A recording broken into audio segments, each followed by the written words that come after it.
Depuis que la commission électorale a commencé à travailler au Congo, je suis le plus âgé de cela qui reste. Et j'ai vu qu'il y a un débat. Nous sommes même partis où il y a la secrétaire générale avec qui on a commencé cette commission électorale. Nous avons un député de l'ANC qui est président AI pour le moment. Nous avons vu qu'il y a un débat et nous avons voulu faire vivre à toute la population congolaise ce que nous avons vécu pendant les 20 ans de l'existence du processus électoral au Congo. Pas seulement en ce qui concerne le débat focalisé actuellement sur la Constitution, mais surtout tous les processus et systèmes électoraux congolais. On a parlé de la composition de la CENI chez nous et sous d'autres cieux. On a parlé également de la représentation des femmes. On a parlé de la nationalité. On a parlé du mode de scrutin au niveau présidentiel, au niveau législatif.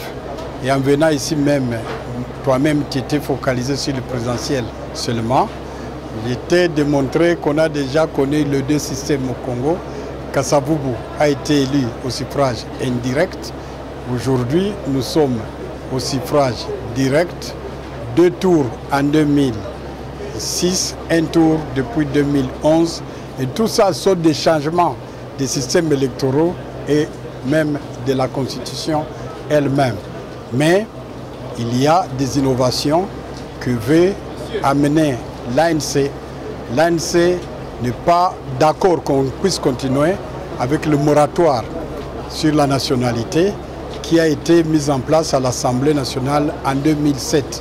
Il faut que le Parlement ou la population se prononce sur ce moratoire-là sur la nationalité. 2. L'ANC n'est pas d'accord que les femmes puissent continuer à jouir de l'article 14 de la Constitution dont elles ne sont pas bénéficiaires. L'ANC a proposé la discrimination positive. L'ANC n'est pas d'accord que l'Assemblée nationale, par exemple, puisse être dissoute et qu'on dise à la CENI de refaire ça dans 45-60 jours. C'est impossible. Nous qui connaissons la logistique, la quincaillerie électorale.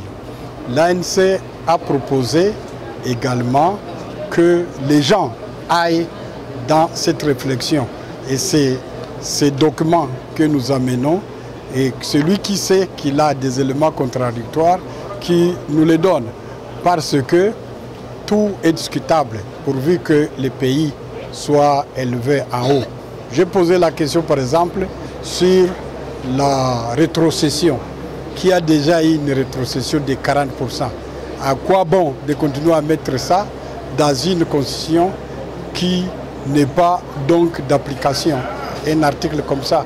J'ai parlé également de ces caisses de péréquation. Quel est ce gouverneur qui en a déjà bénéficié?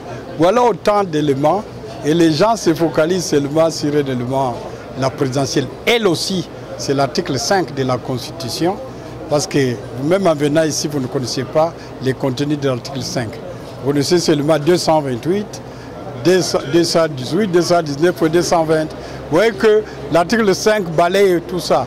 Mais on n'est pas même au début de la procédure. La procédure voudrait que l'initiative soit prise par le président de la République, que l'initiative soit prise par le gouvernement en conseil des ministres, que l'initiative soit prise par la moitié de chacune des chambres, que l'initiative soit prise par une portion de la population en 100 000 habitants, estimé en 100 000 habitants. Jusque-là, on est seulement dans les débats. J'ai voulu recadrer ces débats.